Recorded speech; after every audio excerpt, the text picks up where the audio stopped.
O privilégio dos discípulos, baseado em Gálatas 4:19. Assim diz: meus filhos, por quem de novo sofro as dores de parto até ser Cristo formado em vós. Oremos. Senhor, obrigado pela tua palavra. Aplica em nosso coração. Fala conosco nesta manhã de domingo, no nome de Jesus. Amém. A maior preocupação, uma das maiores preocupações do apóstolo, era justamente que os crentes, os discípulos, fossem parecidos com Cristo. Você vê que ele diz até ser Cristo formado em vós. E aí tem outro texto que diz que nós devemos crescer na graça e no conhecimento do Senhor. E devemos crescer até perfeita varonilidade. O que é perfeita varonilidade? A perfeição, a santificação, parecido com Cristo. Cristo é o varão perfeito. Você já viu alguém perfeito? Conhece algum ser humano perfeito na face da terra? Pois muito bem, só existe um perfeito, o Senhor Jesus Cristo. E o intento, o objetivo dele é nos tornar perfeitos. Você imaginou você perfeito? Ser uma pessoa perfeita? Esse processo de santificação está nos levando à perfeição. E nós vamos crescendo, amadurecendo, desenvolvendo, até chegarmos à perfeição, à perfeita varonilidade. É possível isso aqui nessa terra? Não. Infelizmente, algumas seitas afirmam que sim, mas nós sabemos que não podemos chegar à perfeição aqui na terra. Mas no retorno de Cristo, na volta gloriosa de Jesus, ele vai nos aperfeiçoar de tal maneira que nós não teremos sequer uma mancha, nenhuma nódoa de pecado na nossa vida, no nosso corpo, na nossa história, porque tudo foi apagado pelo sangue de Jesus. Imagine aí o sangue derramado na sua alma, na sua vida, e você ser purificado, lavado, alimpado. Existe esse verbo, ou esse termo? Alimpado, aperfeiçoado. O Senhor, então, ele quer que nós cheguemos à perfeita varonilidade. E é interessante que isso é santificação. E esse processo de santificação, embora só aconteça com a ação do Espírito Santo na nossa vida, ele exige que nós busquemos a santificação e a perfeição. Então, a gente vai crescendo, buscando essa santificação. A Bíblia diz que sem a santificação ninguém verá o Senhor, e nós devemos buscar, ainda que a gente não consiga plenamente, mas aos poucos nós vamos nos santificando, nos afastando do pecado, nos aproximando mais de Deus, pela comunhão, pela palavra, pela oração, e nós vamos sendo aperfeiçoados. Então, é uma ação conjunta do Espírito Santo e a nossa busca pela santificação. Por isso que Paulo disse que ele não ficaria satisfeito, não pararia de lutar até ser Cristo formado em vós. E como diz no outro texto, Cristo em vós, a esperança da glória. Então, esse texto aí que nós lemos e que nós vamos estudar agora, sobre os privilégios do discípulo, é a continuidade, na verdade, do nosso último estudo, os privilégios do discípulo. Deus tem um projeto espiritual para a sua vida. Você é responsável pelo seu crescimento espiritual. E os métodos através dos quais nós crescemos, que foi exatamente o que dissemos no finalzinho do último estudo, é a palavra de Deus, a oração, o poder do Espírito Santo na sua vida, na minha vida, na nossa vida, os sacramentos, os dons espirituais. Sem isso aqui não tem como haver santificação. O bom é que nós temos esses instrumentos para o nosso crescimento até a perfeita varonilidade. Vou repetir: a palavra de Deus, leiamos, estudemos diariamente a palavra do Senhor. a oração, lado a lado com o estudo contínuo da palavra, tem a vida de oração, sem puxar mais para um lado, senão você vai ficar um pouco capenga, um pouco com somente de uma asa. Nós temos que ter as duas asas para voarmos, a oração e o estudo. Se você ora meia hora, estude meia hora a palavra de Deus. Se você ora uma hora, estude uma hora a palavra de Deus e assim por diante.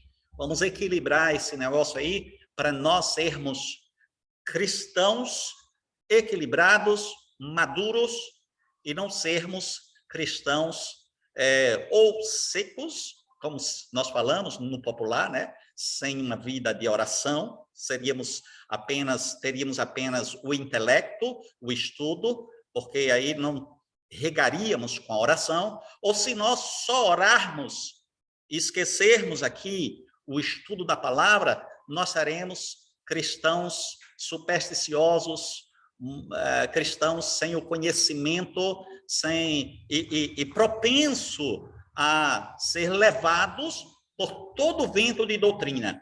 Você sabe que os aproveitadores estão aí de plantão.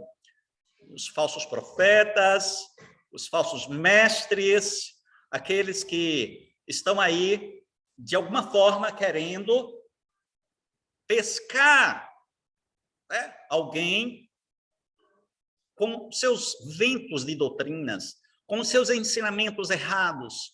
E aí, por você não estar solidificado, por não estar preparado, não conhecer a verdade, o resultado é que você poderá ser levado por esses ventos de doutrinas que aparecem por toda parte.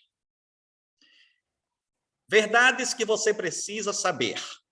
Então, nós vamos começar aí o primeiro ponto do nosso estudo, e provavelmente nós vamos somente estudar esse primeiro ponto, visto que o estudo é muito extenso, melhor dizendo, e aí nós não teremos tempos para desenvolvermos os dois pontos. Então, vamos ver as verdades que você precisa saber. Você obedeceu ao chamado de Jesus e passou a ser seu discípulo, você passou por profundas e sobrenaturais mudanças espirituais, você, a partir desta decisão, é uma pessoa chamada para viver um novo projeto de vida. Então, nós vamos ver quais são essas verdades a partir de agora. Em primeiro lugar, meus irmãos, vocês são novas criaturas, né? Ou você é uma nova criatura, como diz a palavra. Aliás, esse texto eu queria que você memorizasse, que é 2 Coríntios 5,17. Todo crente deve memorizar esse versículo. Não deixe de memorizar, abra aí, por favor. Eu memorizei logo assim que me converti. 2 Coríntios 5,17. Assim diz: e assim, se alguém está em Cristo, é nova criatura. As coisas antigas já passaram, e eis que se fizeram novas. Repetindo. E assim, se alguém está em Cristo, é nova criatura. As coisas antigas já passaram, eis que se fizeram novas. Então, imagine que nós, antes de conhecermos a Cristo, éramos mentirosos, enrolados, briguentos, e fazíamos muitas coisas, aqui para não citar aqui todas elas, mas imagine aí os pecados, e você estava atolado antes de conhecer a Cristo, mas depois que você conheceu a Cristo, Deus fez você uma nova criatura. Você, portanto, é um novo homem, né? Um novo homem em Cristo. Quando falo novo homem, é de maneira geral. Aí é o novo homem, é o novo Cristo. Você é um cristão, novo homem em Cristo Jesus. Não importa o que passou, o Senhor Deus passou uma borracha, lançou no mar do esquecimento os seus pecados, e agora você é uma nova criatura e deverá buscar agora o crescimento, agora é uma nova vida. Agora o Senhor está te dando uma chance, uma nova oportunidade para você viver de acordo com a vontade dele. Antes vivíamos de acordo com a nossa vontade. O homem carnal, o homem que não tem a Cristo, que não tem a Deus, vive para satisfazer os seus desejos, seus pensamentos, como ele mesmo diz, é dono do próprio nariz, vive para a glória dele, para os seus empreendimentos, projetos, ideais. Mas o homem, o novo homem em Cristo, o Filho de Deus, aquele que Deus transformou, converteu, agora essa pessoa vive para a glória de Deus, vive agora para os ideais de Deus. Você que está em Cristo é uma nova criatura, isto é, alguém que passou por um novo nascimento ou por uma regeneração espiritual. Então, se nós fomos regenerados significa gerados outra vez. Você foi gerado a primeira vez, né, da barriga da sua mãe, então ali houve o quê? Uma geração, você foi gerado, mas você foi depois regenerado ou gerado outra vez, ou em outros termos, você nasceu de novo. O Senhor Jesus falou que somente aqueles que nascem de novo é que podem entrar no reino de Deus, que é João 3:3. Assim, e a isto respondeu Jesus: em verdade te digo, que se alguém não nascer de novo, não pode ver o reino de Deus. Você então nasceu de novo, você é uma nova criatura em Cristo Jesus. Você agora nasceu para a glória de Deus. E eu acho isso espetacular, fantástico, o fato de nós sermos novas criaturas em Cristo Jesus. Tito 3:4. Por gentileza, abra esse texto aí. Tito 3:4. Vamos ver o que é que o texto nos ensina. Abriram aí? Tito 3:4. Quando, porém, se manifestou a benignidade de Deus, nosso Salvador, e o seu amor para com todos, não por obras de justiça praticadas por nós, mas segundo sua misericórdia, ele nos salvou mediante o lavar regenerador e renovador do Espírito Santo, que ele derramou sobre nós ricamente, por meio de Jesus Cristo, nosso Salvador, a fim de que, justificados por graça, nos tornemos seus herdeiros segundo a esperança da vida eterna. Esse texto é riquíssimo e está dizendo que nós fomos regenerados, transformados, não por obras de justiça, não por qualquer coisa que tenhamos feito de bom, mas por intermédio do Espírito Santo, como diz o texto aqui, lavar regenerador e renovador do Espírito Santo, que foi derramado ricamente sobre nós por meio de Jesus Cristo. Então, são palavras que enchem a nossa alma, que nos traz, irmãos, não só um alimento espiritual, mas um conhecimento indispensável para que nós cresçamos e amadureçamos mais e mais. E o texto continua dizendo, a fim de que, justificados por graça, nos tornemos seus herdeiros, segundo a esperança da vida eterna. Você, então, é herdeiro de Deus. Você herdou o reino de Deus por meio de Jesus. Co-herdeiro com Cristo. A vida eterna é a sua herança. Você vai para o céu, você vai para a presença augusta, gloriosa do Deus eterno. Já estamos, mas veremos Cristo face a face. Isso nos enriquece. Você morreu espiritualmente para o tipo de vida errada que levava. Agora viverá para agradar a Deus. Colossenses 1:10 diz assim, a fim de viverdes de modo digno do Senhor, para o seu inteiro agrado, frutificando em toda boa obra e crescendo no pleno conhecimento de Deus. Irmão, se nós ficássemos somente na questão da herança, da regeneração e o fato de sermos perdoados por Deus, seria muito pouco. O que Deus quer é que nós busquemos a santificação, que nós cresçamos. desenvolvamos e também frutifiquemos. O cristão que não se importa com o reino de Deus, o cristão que não busca a glória de Deus, tem alguma coisa errada com ele. Eu joguei um vídeo essa semana no IPRT, acho que foi na sexta-feira, e o pastor Hernandes fala sobre a necessidade de nós produzirmos muito fruto, de nós pregarmos o evangelho. E ele disse que temos uma ferramenta hoje, como nunca antes.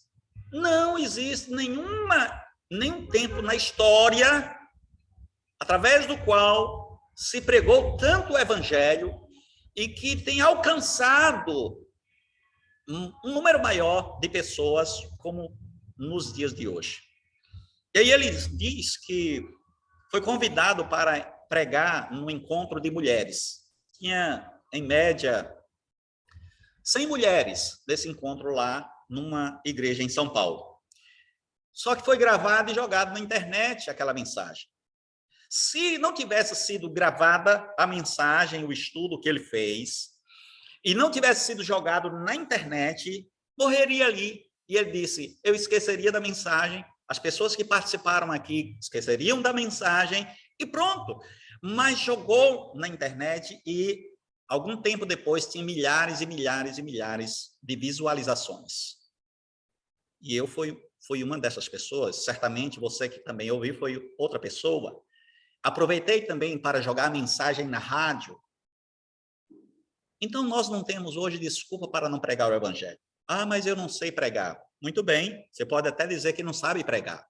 Mas tenho certeza que você tem lá um celular, tem uma rede social e pode compartilhar boas mensagens de pregadores reconhecidamente reformados, conservadores, em outras palavras, que trazem boa doutrina, que ensinam corretamente a palavra de Deus. O que não vale é compartilhar mensagens de pregadores duvidosos, pregadores que trazem outra doutrina, como disse Paulo. Portanto, aproveite essa rede social que você tem aí, não para se promover, porque muitas vezes a gente fica se promovendo, não é?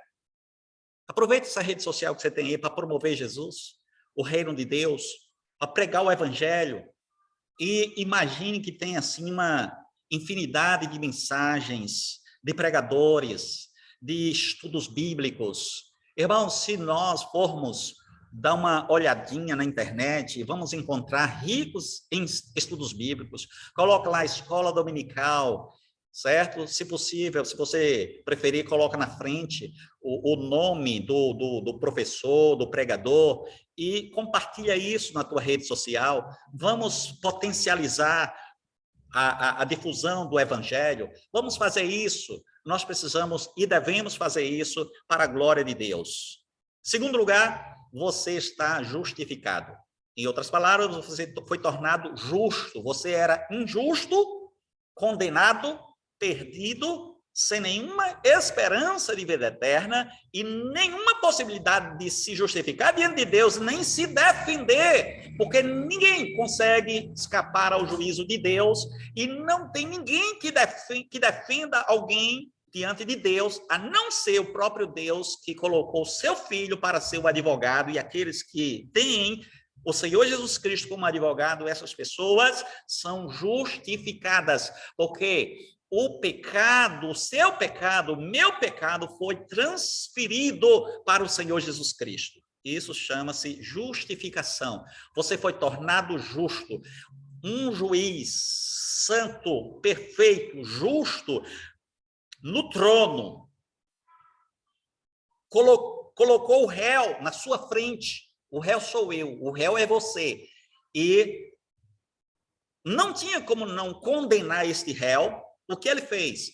Simplesmente pegou o pecado, a iniquidade deste réu e transferiu para quem é santo, quem é perfeito, para que este santo, este perfeito, levasse o nosso pecado, e desta forma o Senhor Jesus foi justificado, foi condenado, e nós fomos justificados. A bondade, a santidade, o amor, a graça de Jesus foi transferida para nós.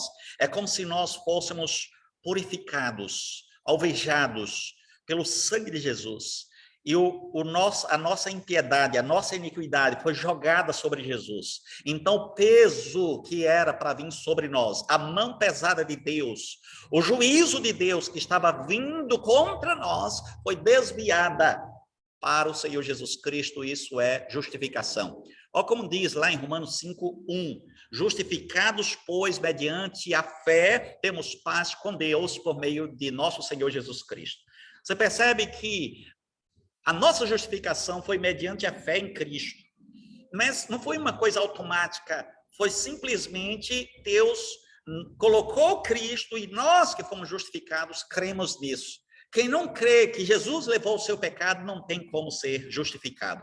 Mas se você crê piamente que Jesus pagou o seu pecado, que Jesus morreu na amarga cruz, levou os seus pecados sobre si, e dessa forma você é justificado, é tornado justo, puro, santo, perfeito. É como se você nunca tivesse cometido nenhum pecado. E Deus olha para nós agora por meio de Cristo e diz: este é o meu filho, esta é a minha filha, eu aceito, eu recebo, eu abraço, eu recebo de volta, por meio do Senhor Jesus Cristo. Deus não fará isso sobre ninguém, para com ninguém, a não ser por meio do Senhor Jesus Cristo. Justificar é considerar e declarar uma pessoa justa ou inocente, diz o autor da revista, por causa do sacrifício de Jesus em seu lugar e mediante sua fé. Deus declara que você está absolvido e inocentado de toda e qualquer condenação espiritual. Atos 13:39. Abre lá, por favor. Abre esse texto. A gente vai abrir pelo menos alguns textos para nós lermos a palavra. Atos 13:39.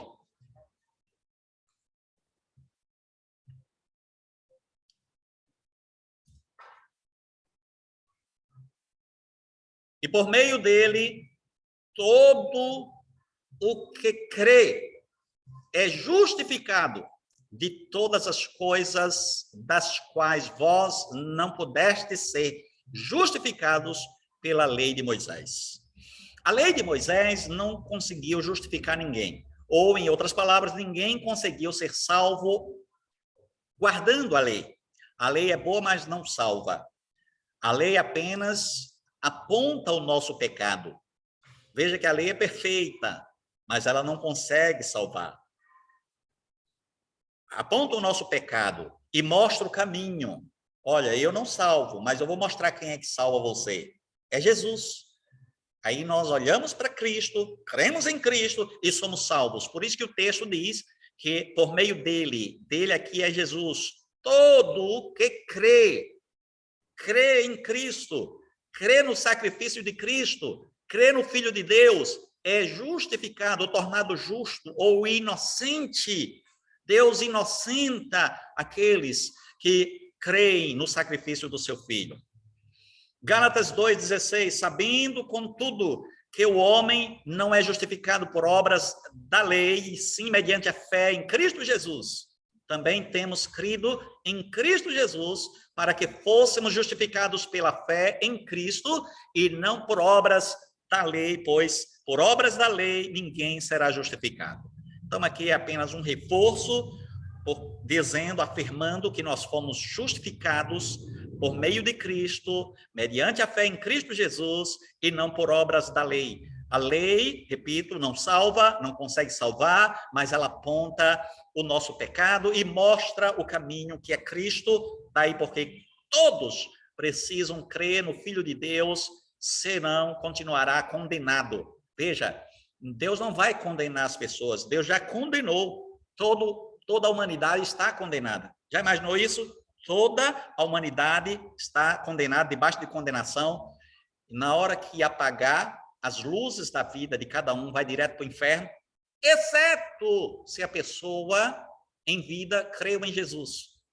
Se a pessoa amou a Jesus, passou a viver para Cristo, a servir o Senhor de todo o coração, essa pessoa, sim, terá vida eterna, foi justificada, tornada justa e inocente diante do Senhor Deus. Em Cristo você está livre de qualquer acusação, nenhuma condenação para os que estão em Cristo Jesus. O diabo pode acusar, pode dizer que você cometeu tantos pecados, mas você não precisa ficar preocupado, porque você foi justificado, tornado justo ou inocente diante de Deus, não por causa das suas boas obras, não porque você é bonzinho, não porque você é menos pior do que alguém, mas por causa de Jesus, por causa da graça de Deus por meio do Senhor Jesus Cristo. Romanos 8:1 diz: agora, pois, já nenhuma condenação há para os que estão em Cristo Jesus. Terceiro lugar, você é habitado pelo Espírito Santo. Já imaginou? Você é a habitação do Espírito Santo.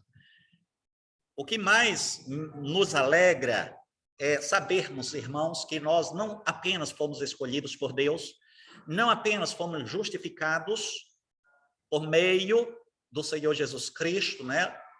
Mediante a ação do Espírito Santo, lavados, purificados, e uma mudança radical na nossa vida, no nosso coração. Nós agora somos, de forma progressiva, agora nós somos a habitação do Espírito Santo. Você é o templo do Espírito Santo. Romanos 8:9 diz assim: vós, porém, não estáis na carne, mas no Espírito. Se, de fato, o Espírito de Deus habita em vós, e se alguém não tem o Espírito de Cristo, esse tal não é dele. Então, necessariamente, cada crente tem o Espírito de Cristo. E se cada crente tem o Espírito de Cristo, foi batizado com o Espírito Santo. Quem não tem o Espírito de Cristo não é crente. Quem não tem o Espírito Santo não é crente. Todo crente tem o Espírito Santo. Então, aquela doutrina que diz que a gente tem que orar para receber o Espírito Santo, isso não combina com o que a palavra diz. Você pode orar para pedir mais e mais do Espírito, o enchimento do Espírito, mas você já tem o Espírito. Tanto é que o Espírito ajuda você a compreender as coisas de Deus, as coisas espirituais. Você tem o Espírito Santo, e quem não tem o Espírito Santo ou o Espírito de Cristo, esse tal não é dele. No dia que você tornou-se um discípulo de Jesus, o Espírito Santo passou a morar dentro de você. Você foi selado e penhorado como uma propriedade de Deus. Então, quando o Espírito Santo veio para nós, quando nós recebemos o Espírito, nós recebemos uma garantia de que somos propriedades de Deus. Você é propriedade. Você pertence, você não é mais de você.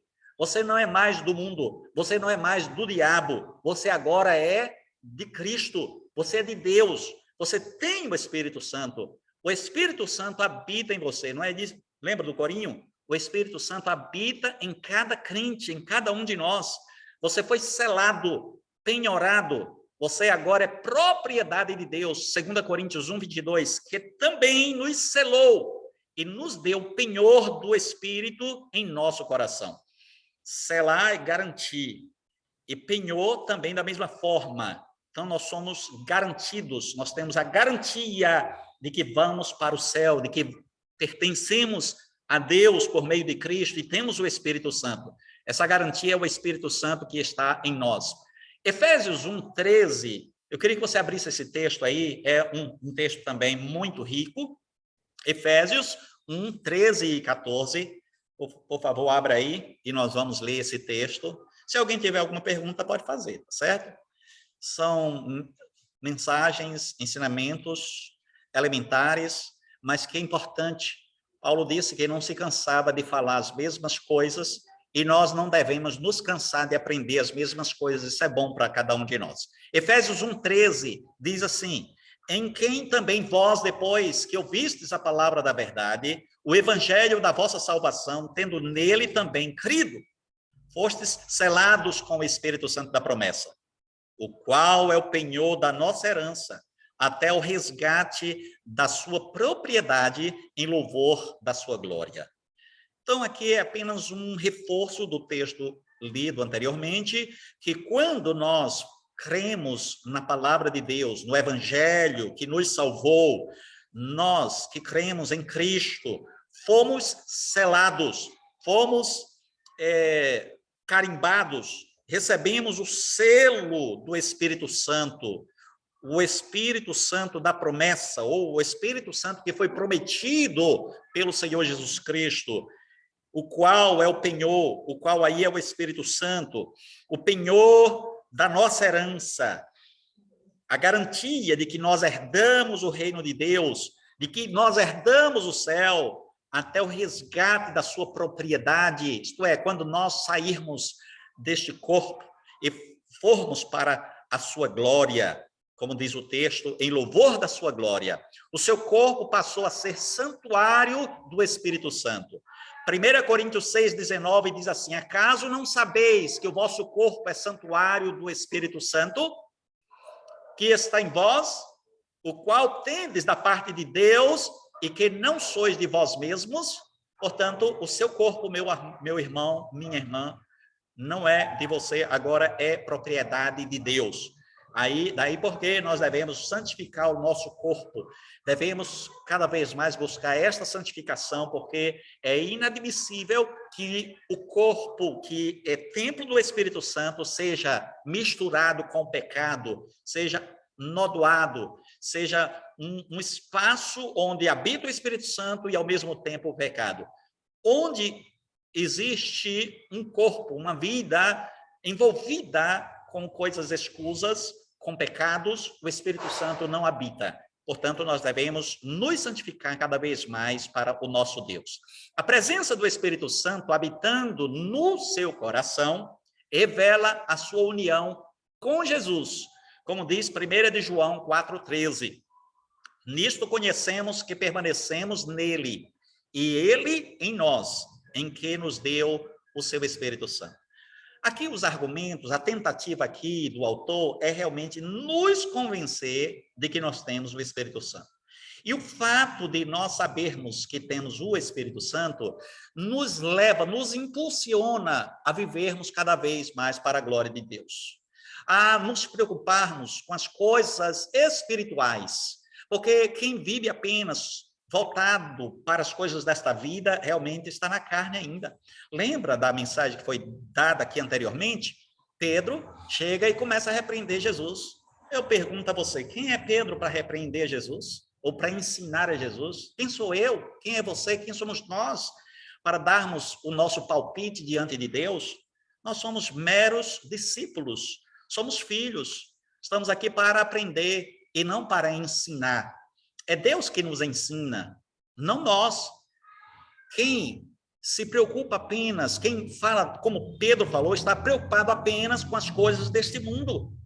E já pararam para pensar como nós, a maior parte do nosso tempo é voltada para as coisas desta vida? Nós pensamos muito mais nas coisas deste mundo do que nas coisas espirituais. Nós não nos interessamos muito com as coisas do céu. Não sei se é porque a gente não consegue ver ainda, não sei se é porque a gente só está vendo as coisas aqui, aí a gente fica mais preocupado com as coisas desta vida. Então, nós precisamos entender que nós temos o Espírito Santo e que, portanto, nós estamos unidos a Cristo e devemos buscar as coisas do alto. Quarto lugar, você é filho de Deus. Um texto muito rico e muito conhecido e que deve também ser memorizado é João 1,12. João 1,12, abra aí, por favor, João 1,12 e 13. Memorize, por gentileza, esse texto. É importante ressaltar que nem todos são filhos de Deus. São criaturas, mas somente um grupo se torna filho de Deus. Somente os que creram no Filho de Deus, em Jesus, é que se torna filho de Deus. João, melhor dizendo, 1,12, diz assim: mas a todos quantos o receberam, deu-lhes o poder de serem feitos filhos de Deus, a saber, aos que creem no seu nome, os quais não nasceram do sangue, nem da vontade da carne, nem da vontade do homem, mas de Deus. Então, aqui, meus irmãos, nós podemos perceber que nós nos tornamos filhos de Deus. Não éramos filhos de Deus. Você não era mesmo filho de Deus. Você era criatura, foi ser criado. Mas as criaturas não vão para o céu, exceto as que se tornam filhas de Deus. Somente os que tornam filho de Deus é que vão para o céu. Você recebeu a Jesus crendo que ele é o Filho de Deus. E todo aquele que recebe a Jesus nasce de novo e obtém direito de se tornar filho de Deus. Gálatas 3:23, mas antes que viesse a fé, estávamos sob a tutela da lei e nela encerrados para essa fé que de futuro haveria de revelar-se. Você passou a fazer parte da família de Deus. Então, imagine que nós não éramos da família de Deus, mas agora fazemos parte desta família global. Se é uma coisa que existe que é globalismo, é o povo de Deus.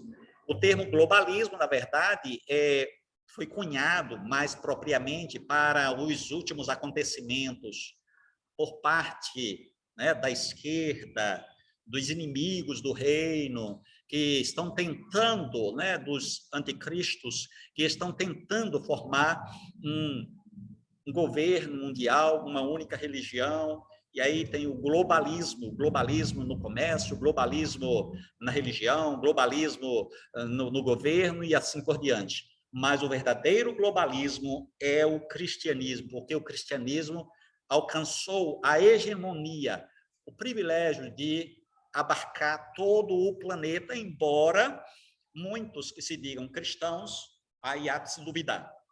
Estamos vivendo nesses últimos dias, uma guerra no mundo, guerra da Rússia contra a Ucrânia, e se diz, irmãos, estava dando uma pesquisada, que a Rússia tem algumas religiões, tem o cristianismo, judaísmo,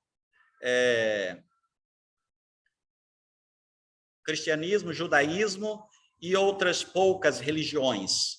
Mas o que prevalece lá é o cristianismo, 95%. Já imaginou? 95%, que é a chamada Igreja Ortodoxa Russa, que foi uma divisão da Igreja Romana, da Igreja Católica Romana, lá pelos idos do século X, XI, mais ou menos, houve aquela primeira fragmentação ou divisão da igreja, e aí ficou sendo a igreja lá do Oriente, a Igreja Ortodoxa Russa. Agora, a gente vai questionar esse cristianismo que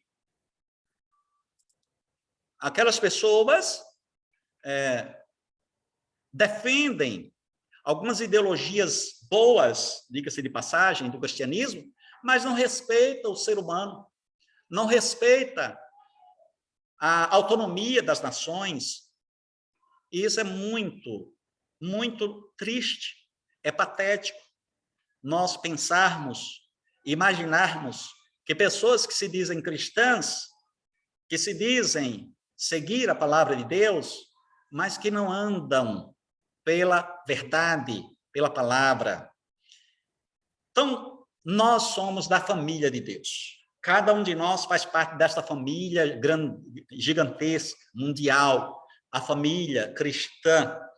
Assim já não sois estrangeiros e peregrinos, mas concidadãos dos santos, e sois da família de Deus, que é Efésios 2:19. Você se tornou um herdeiro de Deus, com todos os deveres e privilégios. Nós somos, então, herdeiros deste reino de Deus, e nós temos todos os privilégios oferecidos por esse reino. Romanos 5,15 diz assim: todavia não é assim o dom gratuito como a ofensa. Porque se pela ofensa de um só morreram muitos, muito mais a graça de Deus e o dom pela graça de um só homem, Jesus Cristo, foram abundantes sobre muitos. Se por um lado entrou o pecado do mundo por um só homem, Adão, por outro, a graça superabundou E a salvação veio por um só homem, pela obediência de um só homem, o Senhor Jesus Cristo. Portanto, nós temos agora um povo unido, um povo salvo, começando pelos judeus e depois pelos gentios. Os judeus que creram em Jesus e os gentios que creram em Jesus se tornaram um só povo, e aí esse povo é o povo de Deus, é a igreja do Senhor, é o cristianismo. Aí a sequência é Romanos 5,15, que a sequência aí, o versículo 16, o dom, entretanto, não é como no caso em que somente um pecou, porque o julgamento derivou de uma só ofensa para a condenação, mas a graça transcorre de muitas ofensas para a justificação. Se pela ofensa de um e por meio de um só, reinou a morte, muito mais os que recebem a abundância da graça e o dom da justiça reinarão em vida por meio de um só, a saber, Jesus Cristo. Então, aqui é apenas a confirmação da explicação que dei aí. Quinto lugar, você ganhou a salvação eterna e segura. Por favor, abra sua Bíblia lá em João 10, 27. Vamos lá? Vamos trabalhar aí. João, capítulo 10, versículo 27.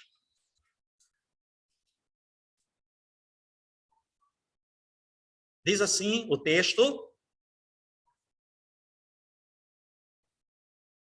as minhas ovelhas ouvem a minha voz, eu as conheço e elas me seguem. Eu lhes dou a vida eterna, jamais perecerão e ninguém as arrebatará da minha mão. Aquilo que meu Pai me deu é maior do que tudo, e da mão do Pai ninguém pode arrebatar. Então nós agora temos a salvação, e não só isso, temos a garantia dessa salvação.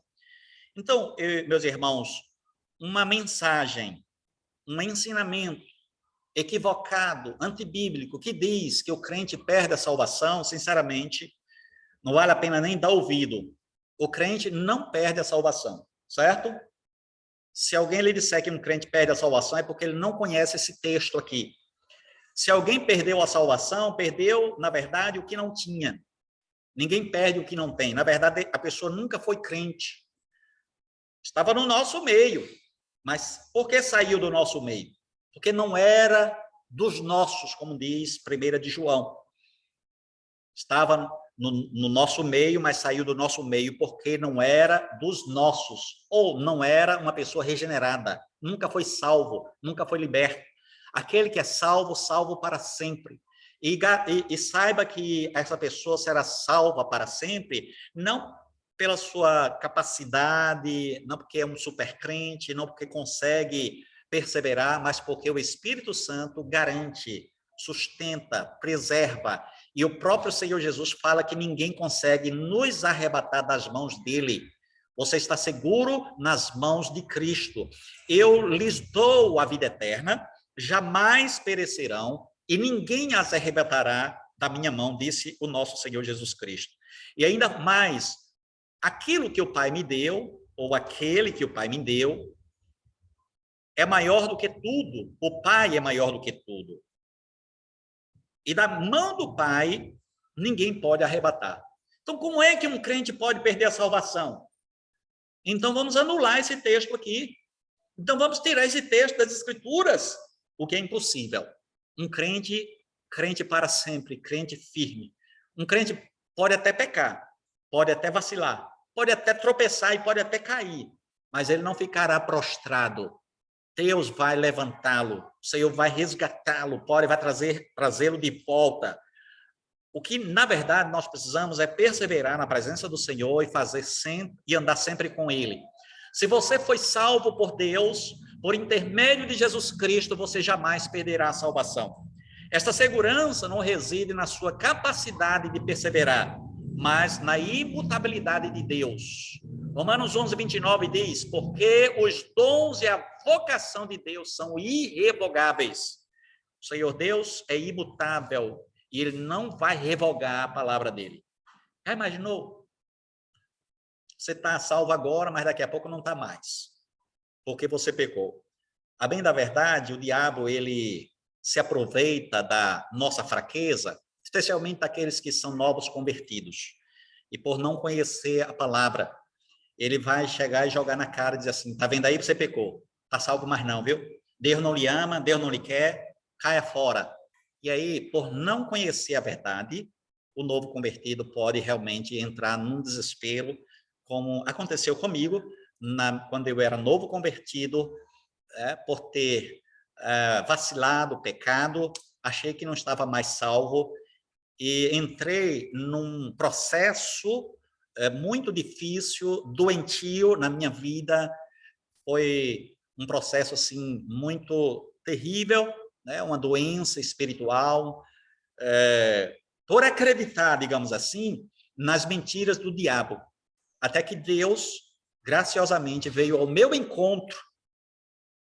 E aquele texto conhecido que eu já falei para vocês aqui, João 15:16, foi que realmente me valeu, me ajudou e me tirou das trevas, porque eu estava vivendo momentos de trevas, acreditando mesmo naquilo que o diabo colocou, né, por assim dizer, na minha mente, soprando, falando, até usando circunstâncias e pessoas.